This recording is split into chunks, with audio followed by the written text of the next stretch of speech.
देखिए मान लीजिए ये एक ट्राइंगल है, 30 की बात करें, यदि ये एंगल 30 है तो इसको हम क्या लेंगे, tan क्या होता है, लंब बटे आधार, इसको क्या लेंगे, इसकी वैल्यू क्या होती है 1/√3, यानी लंब को लेंगे 1 और बेस को यानी आधार को हम क्या लेंगे √3। ये आपको शॉर्ट ट्रिक यूज करनी है, अभी आगे मैं आपको बता रहा हूं, पूरी वीडियो देखना। देखिए इसको हम लेंगे 1 और इसको लेंगे हम √3, ये वैल्यू क्या आ जाएगी, कर्ण क्या होता है, लंब का स्क्वायर प्लस आधार का स्क्वायर का होल स्क्वायर रूट, यानी 1 का स्क्वायर प्लस √3 का स्क्वायर, √3 का स्क्वायर क्या होगा 3, यानी कि 3 + 1 4 का स्क्वायर रूट कितना हो गया 2, यहां वैल्यू 2।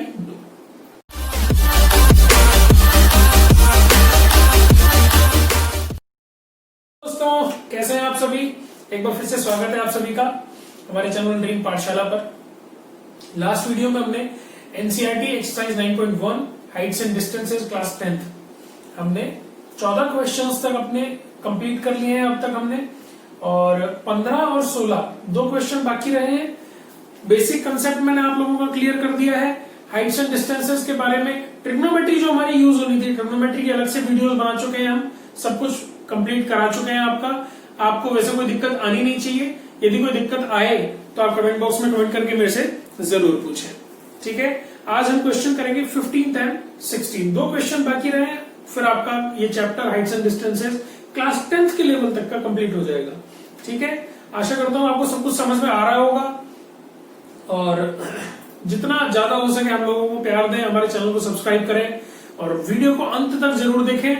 कोई भी आपको दिक्कत आए तो कमेंट बॉक्स में, फिर से आपसे कह रहा हूं, कोई भी दिक्कत आपको आए तो कमेंट बॉक्स में कमेंट करके जरूर पूछें, ठीक है। शुरुआत करते हैं, क्वेश्चन है 15, बुक से पढ़ लेना, मैंने आपको यहाँ राइट डाउन कर दिया है। क्या क्वेश्चन है, a straight highway leads to the foot of a tower, यानी कि एक टावर है उसके फुट की तरफ हाईवे आ रहा है, हाईवे कभी आता नहीं है, लेकिन इस क्वेश्चन का मतलब कहने का, इसका जो भावार्थ है वो क्या है कि एक टावर है और इस तरीके से हाईवे है, यानी कि हम कहें कि इसके फुट की तरफ कनेक्ट हो रहा है, ठीक है।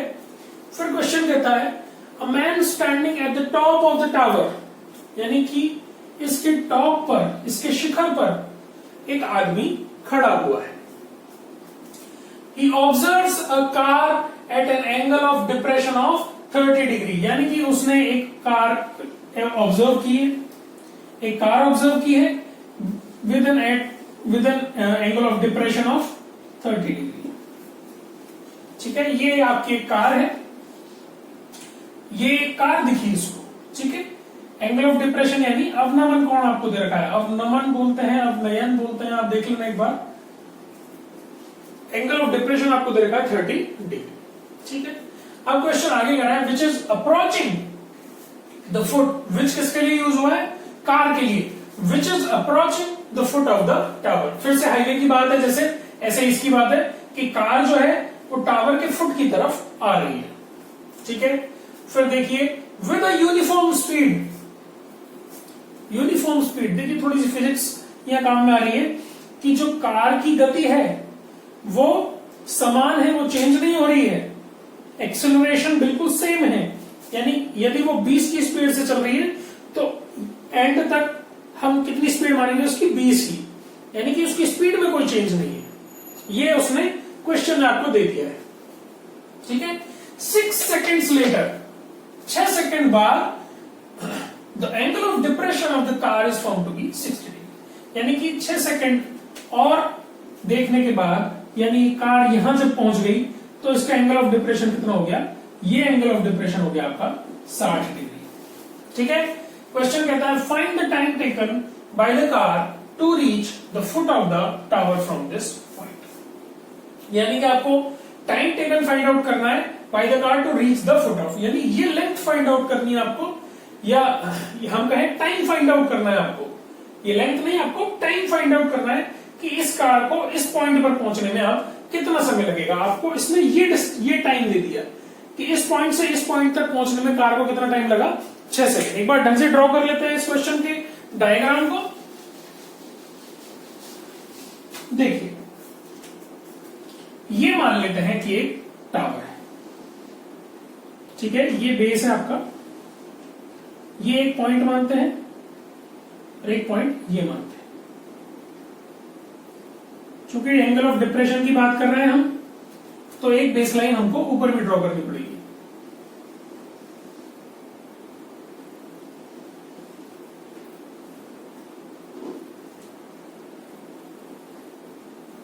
इस प्रकार से दो पॉइंट हैं आपके। पहले कार यहां पर, तब एंगल ऑफ डिप्रेशन आपका क्या था, 30 डिग्री। ये सॉरी, ये एंगल ऑफ डिप्रेशन, जब कार यहां थी तो एंगल ऑफ डिप्रेशन आपका 30 डिग्री था। बाद में कार यहां पहुंच गई, तब आपका एंगल ऑफ डिप्रेशन क्या हो गया, ये एंगल हुआ आपका 60 डिग्री।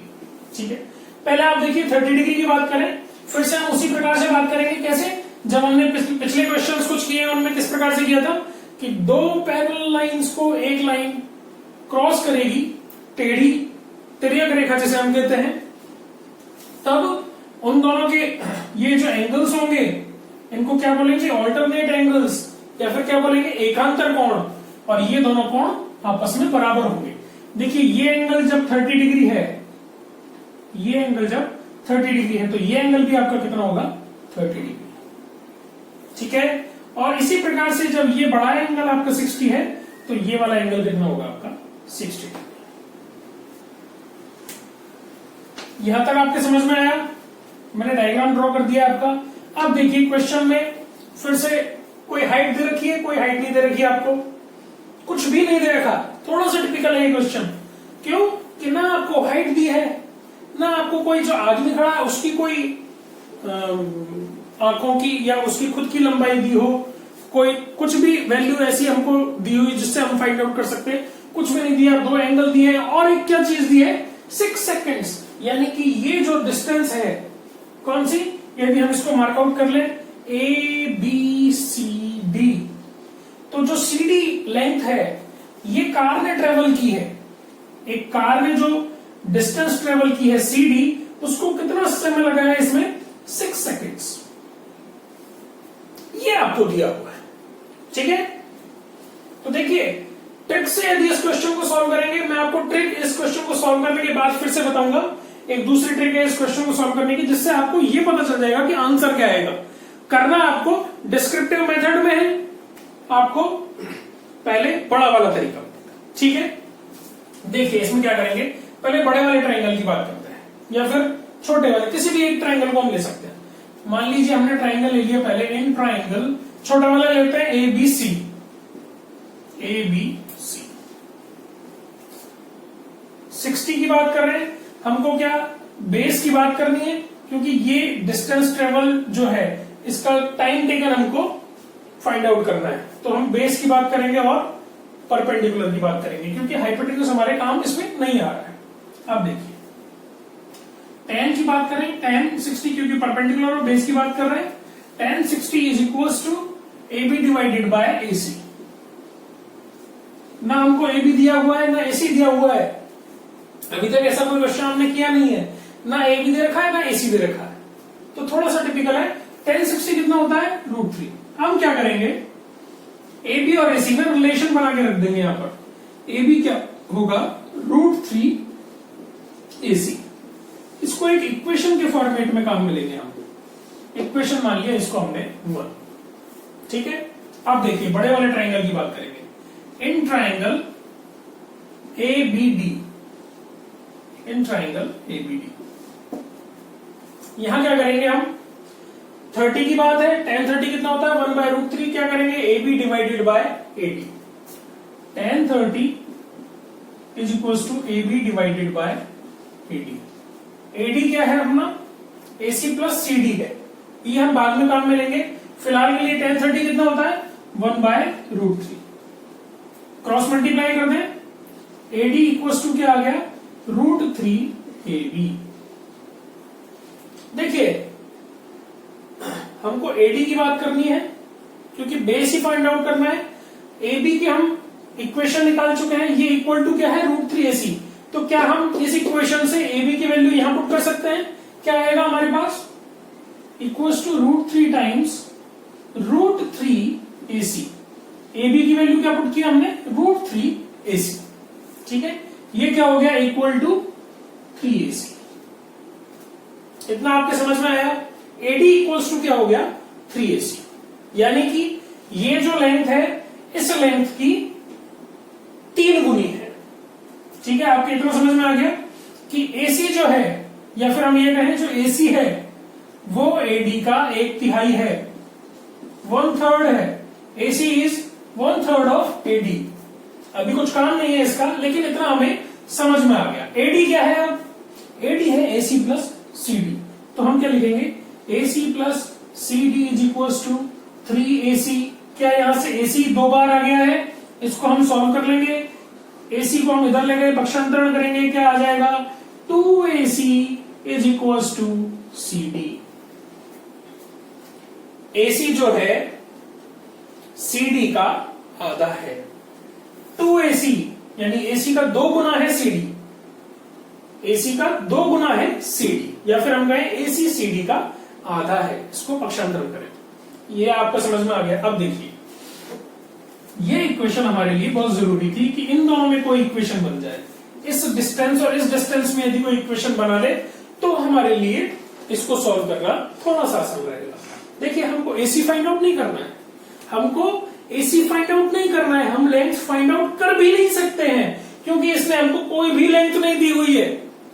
हम क्या फाइंड आउट कर सकते हैं, टाइम टेकन, और वही इसने पूछा है, find the time taken by the car to reach the foot of the tower from this point. From which point, from this point. इस पॉइंट से फुट ऑफ द टावर तक पहुंचने के लिए कार को कितना टाइम लगेगा, आपको ये फाइंड आउट करना है। और उसने दिया क्या है, ये डिस्टेंस ट्रेवल जो की है कार ने, उसका टाइम दिया है। उसको कितना टाइम लगा है, 6 सेकंड लगे हैं।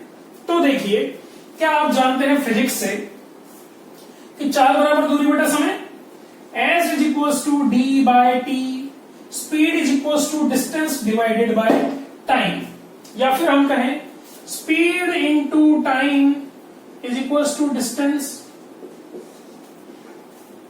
इससे हमारे क्या समझ में आएगा कि टाइम जो है वो डिस्टेंस के प्रोपोर्शनल होगा। S is equals to D by T, multiply किया S into T is equals to D, यानी कि टी बढ़ेगा तो डी भी बढ़ेगा, डिस्टेंस बढ़ेगी तो टाइम भी बढ़ेगा। इतना हमारे यहां से कंफर्म है ये चीज। तो देखिए, यहां इसको 6 सेकंड लगे हैं और ये डिस्टेंस है वो ज्यादा है, ये डिस्टेंस है वो ज्यादा है, यानी कि जितने टाइम इसको यहां लगा है उससे ज्यादा टाइम यहां लगेगा। अब देखिए, AC जो है CD का दुगना है, AC CD का दुगना है, तो क्या हम ये कह सकते हैं जितना टाइम इसको यहां लगा है उससे दुगना टाइम यहां लगेगा।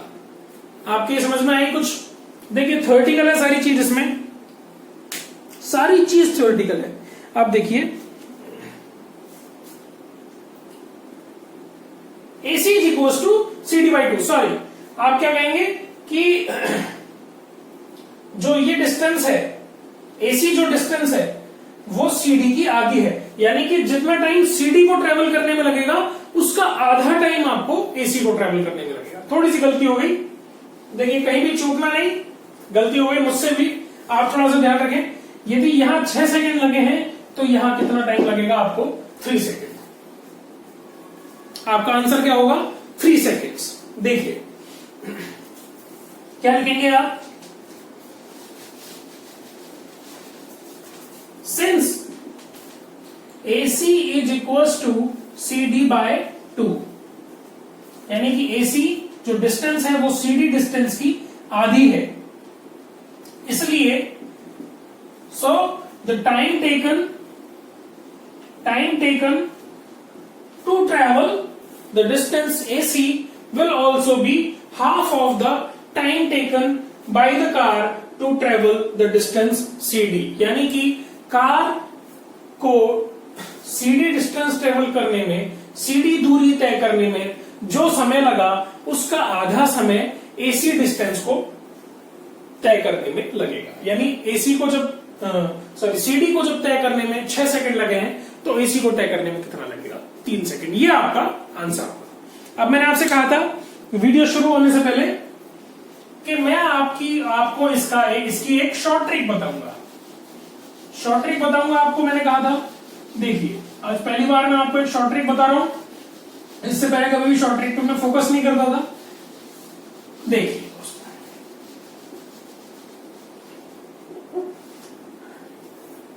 आप देखिए, ये 30 है और ये एंगल है 60। देखिए SSC के बच्चे भी इसी प्रकार से करते हैं। आप अभी से इस चीज को सीख जाएं, आपके लिए आगे इन फ्यूचर अच्छा रहेगा। देखिए SSC वाले बच्चे क्या करते हैं कि 30 और 60 में 10 का यूज लेना है हमको। तो देखिए 10 30 कितना होता है? 10 30 कितना होता है? 1/√3। और 10 60 क्या होता है? 10 60 होता है √। देखिए मैंने आपको जब ट्रिग्नोमेट्री पढ़ाई थी तो सबसे पहले जो क्वेश्चन सॉल्व कराए थे, मैंने आपको ट्रिग्नोमेट्रिक आइडेंटिटीज सॉल्व करना बताया था। तब मैंने आपको क्या बताया था कि एक इक्वेशन आपको याद रखनी है, sin² theta plus cos² theta is equals to 1। फिर बाकी की जो ट्रिग्नोमेट्रिक आइडेंटिटीज थी वो हमने कैसे सॉल्व की थी? sin² से डिवाइड किया पूरी इक्वेशन को, या फिर cos² से डिवाइड किया। इसी प्रकार से जब हमने साइन और कॉस को जब सॉल्व किया था तो हमने क्या किया था कि साइन इक्वल्स टू लंब बटे कर्ण, यानी परपेंडिकुलर अपॉन हाइपोटेन्यूज। हमने क्या किया? लंब को साइन थीटा मान लिया और हाइपोटेन्यूज को क्या मान लिया? 1। और हमने इस प्रकार से बेस निकाल लिया किस थ्योरम को यूज करके? पाइथागोरस थ्योरम को यूज करके। इसी प्रकार से यहां करके देखते हैं। देखिए मान लीजिए ये एक ट्राइंगल है। 30 की बात करें, यदि ये एंगल 30 है तो इसको हम क्या लेंगे? tan क्या होता है? लंब बटे आधार। इसको क्या लेंगे? इसकी वैल्यू क्या होती है? 1/√3। यानी लंब को लेंगे 1 और बेस को यानी आधार को हम क्या लेंगे? √। ये आपको शॉर्ट ट्रिक यूज करनी है। अभी आगे मैं आपको बता रहा हूं, पूरी वीडियो देखना। देखिए इसको हम लेंगे 1 और इसको लेंगे हम √3। ये वैल्यू क्या आ जाएगी? कर्ण क्या होता है? लंब का स्क्वायर प्लस आधार का स्क्वायर का होल स्क्वायर रूट, यानी 1 का स्क्वायर प्लस √3 का स्क्वायर। √3 का स्क्वायर क्या होगा? 3, यानी कि 3 + 1 4 का स्क्वायर रूट कितना हो गया? 2। यहां वैल्यू क्या आएगी? 2। ये डायग्राम यूज करेंगे। और जब tan 60 की बात करेंगे, ये एंगल आपको 60 दिया हुआ है, ये एंगल आपको 60 दिया हुआ है, तो tan 60 की वैल्यू क्या होती है? √3, या फिर हम कहें √3/1। तो लंब आप क्या लेंगे? √3 और बेस आप क्या लेंगे? 1। √3 और 1, फिर से आपकी ये वैल्यू क्या आ जाएगी? Roots of √3² + 1² that is equals to 2। ये वैल्यू आ गई आपके पास। अब देखिए इन केस ये दोनों एंगल एक ही ट्राइंगल में हो, जो कि यहां हो रहा है, एक वैल्यू है 30 और एक वैल्यू है 60, तो हम क्या करेंगे? यदि 30 की बात देखें तो एंगल क्या अज्यूम क्या करते हैं हम? 1 और √3, यानी लंब को 1 मानेंगे और आधार को क्या मानेंगे? इसको मानेंगे हम √3। और 60 की बात करें, इस एंगल की बात करें, तो लंब को मानते हैं हम √3 और बेस को क्या मानते हैं? 1। तो देखिए इस केस में हमने 1 माना 30 वाले केस में, और 60 वाले केस में √3 माना। तो हम ऐसा भी कर सकते हैं कि 60 के केस में जब √3 मान रहे हैं तो 30 के केस में भी √3 मान लेते हैं। एक बार मान के देखते हैं। इसको √3 मान लिया। देखिए यहां यदि ये वैल्यू √3 है तो इसको √3 बनाने के लिए आप क्या करेंगे? डिवाइड बाय 3 करेंगे। √3 डिवाइड बाय 3 क्या होगा? 1/√3। यानी इस कंप्लीट वैल्यू को आपको क्या लेना होगा? 3। इतना आपके समझ में आ रहा है कि ये √3 लेना है आपको और ये कंप्लीट वैल्यू आप 3 ले लें। 60 की जो कंडीशन है वो भी फुलफिल हो जाएगी आपकी, और 30 की जो कंडीशन है वो भी फुलफिल हो जाएगी। ठीक है, अब हम क्या करेंगे आगे? ये वैल्यू हमारी 1 आ गई, क्योंकि tan 60 क्या होता है √3/1, tan 30 कितना होता है 1/√3, तो √3/3 कितना हो गया 1/√3, दोनों कंडीशन फुलफिल हो गई। अब देखिए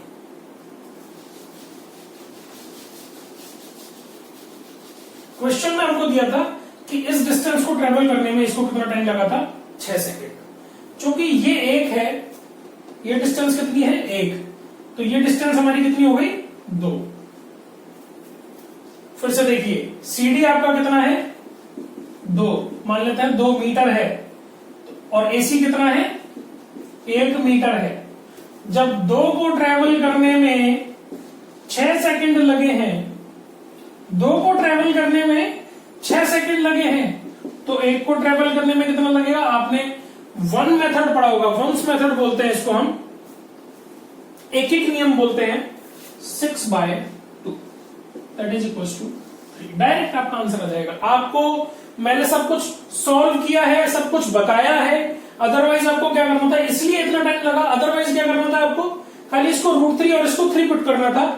ये वैल्यू आपके लिए 6 रखी है, हम क्या करते हैं सिंस 2 इज इक्वल टू 3, इसलिए 1 इक्वल टू कितना आएगा आपका 3। आपका डायरेक्ट आंसर आ जाता 3 सेकेंड। इतना सब कुछ जो हमने सॉल्व किया था वो कुछ भी करने की जरूरत नहीं थी। यदि ये ऑब्जेक्टिव टाइम क्वेश्चन होता तो हमें कितने से टाइम लगता, मात्र 10 सेकंड या 20 सेकंड।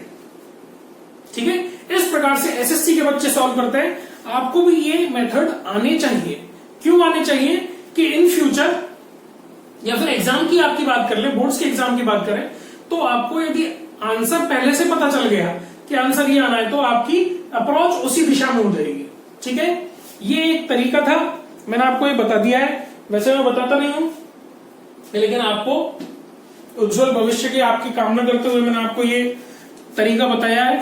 देखिए नेक्स्ट क्वेश्चन पे चलते हैं। देखिए आप क्वेश्चन नंबर 16 है, इस एक्सरसाइज का लास्ट क्वेश्चन है, इसको कर रहे हैं हम। देखिए मैंने लास्ट में जो अभी ट्रिक बताई वो खाली आपको इसलिए है, आपको समझने के लिए, वो आपको कहीं भी अप्लाई नहीं करनी है। अभी आप 10वीं क्लास के बच्चे हैं, आपको उसको अप्लाई करने के लिए अभी कई साल लगेंगे।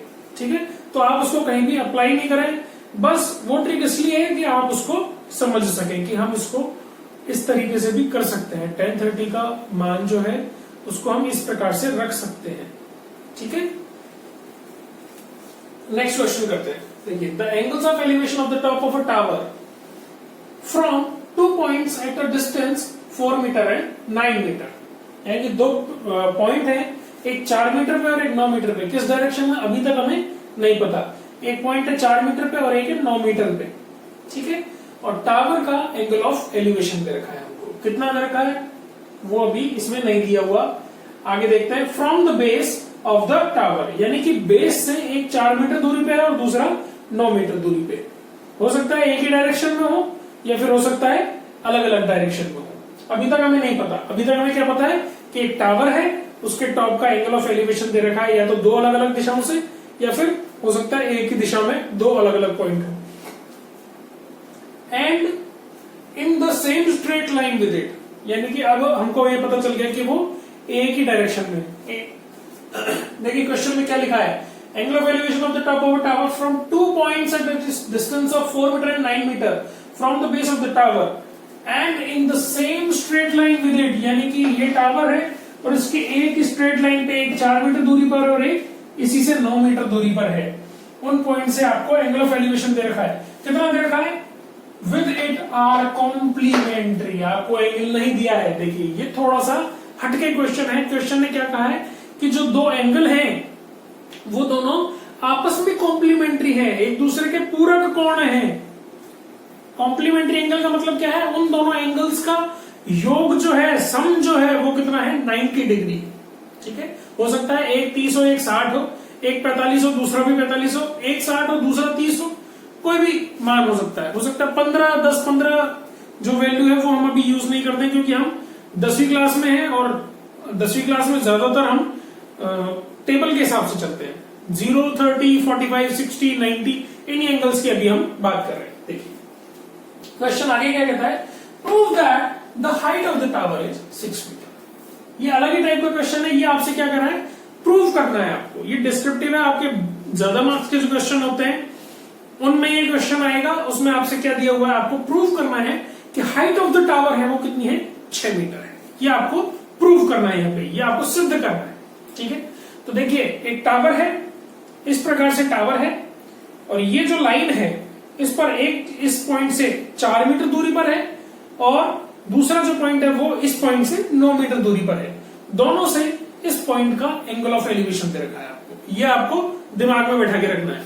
देखो डायग्राम है ना, क्वेश्चन पढ़ते पढ़ते आपके दिमाग में आ जाना चाहिए किस प्रकार से हमको ड्रॉ करना है। देखिए ये हमने एक टावर लिया, ये बेस है, ये एक टावर लिया, और ये हमको ड्रॉ करना था, हमें पता है, तो हमने डायरेक्ट ड्रॉ कर दिया। ठीक, अब देखिए क्वेश्चन में क्या कहा है कि ये जो टावर है ये आपको प्रूव क्या करना है, इसकी हाइट प्रूव करनी है, तो वो तो अभी यहां नहीं लिखेंगे, मार्क कर लेते हैं ए बी सी डी। ये एंगल और ये एंगल ये आपस में क्या बताए गए हैं, कॉम्प्लीमेंट्री, यानी एक यदि 30 है तो दूसरा 60 है, एक यदि 45 है तो दूसरा भी 45 ही। मान लेते हैं कि एक थीटा है। अब दूसरा क्या होगा, दूसरा होगा 90 माइनस थीटा। सोचने वाली बात है कि एक थीटा तो दूसरा 90 में से उस एंगल को घटाना है हमें, दोनों का जोड़ अब कितना आएगा, theta plus 90 minus theta, theta से थीटा कैंसिल हो गया, कितना 90। इतना आपके समझ में आया। ये आपको अज्यूम करने के लिए भी आपके दिमाग होना चाहिए इतना तो आपको, कि ये एक थीटा लिया है तो दूसरा 90 माइनस थीटा, क्योंकि हमको एंगल की वैल्यू यहां दे नहीं रखी है। ठीक है, अब आपको क्या करना है, वही tan की वैल्यू यूज में लेते हैं। सारे क्वेश्चन में हाइट एंड डिस्टेंस में क्या यूज में आया, tan यूज में आया, क्योंकि हाइपोटेन्यूज की बात ही नहीं की अभी तक हमने।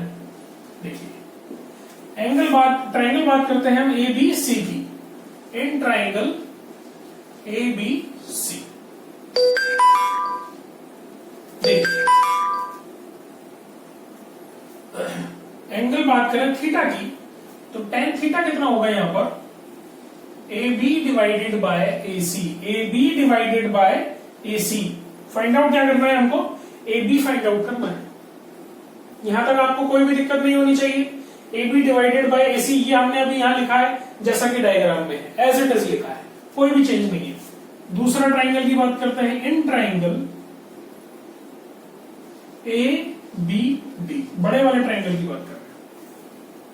देखिए क्वेश्चन में इसके अलावा कुछ भी नहीं दे रखा, एक बार फिर से देख लेते हैं। From top of a tower chart, ये देखिए ये लिखने से रह गया था हमसे, ये डिस्टेंस कितनी है 4 मीटर, और ये डिस्टेंस कितनी है 9 मीटर, यानी एसी कितना दे रखा है आपको 4 दे रखा है, यानी इसकी वैल्यू क्या है ए बी बटा 4। ठीक है, tan थीटा की वैल्यू क्या आई, ए बी बटा 4। अब ए बी डी की बात कर रहे हैं हम, फिर से tan की बात करेंगे, लेकिन थीटा लगते ये जो आपके हैबिट में आ रखा है cos theta sin theta tan theta, इस प्रकार से नहीं लिखना है। एंगल आपको बाकायदा क्वेश्चन में डायग्राम में देखने के बाद ही लिखना है। डायग्राम में एंगल आपका कितना दे रखा है 90 माइनस थीटा, यहां क्या लिखेंगे हम tan 90 माइनस थीटा ब्रैकेट्स के साथ में is equal to perpendicular upon base. Perpendicular यानी A B divided by base कितना है 9 मीटर, ए डी कितना है 9 मीटर, यानी कि A B divided by 9 metre. यहां तक आपको कोई भी दिक्कत नहीं होनी चाहिए, क्योंकि हमने जो डायग्राम में दिया हुआ है वो एज इट इज लिखा है। ठीक है, आप देखिए ट्रिग्नोमेट्री याद कीजिए।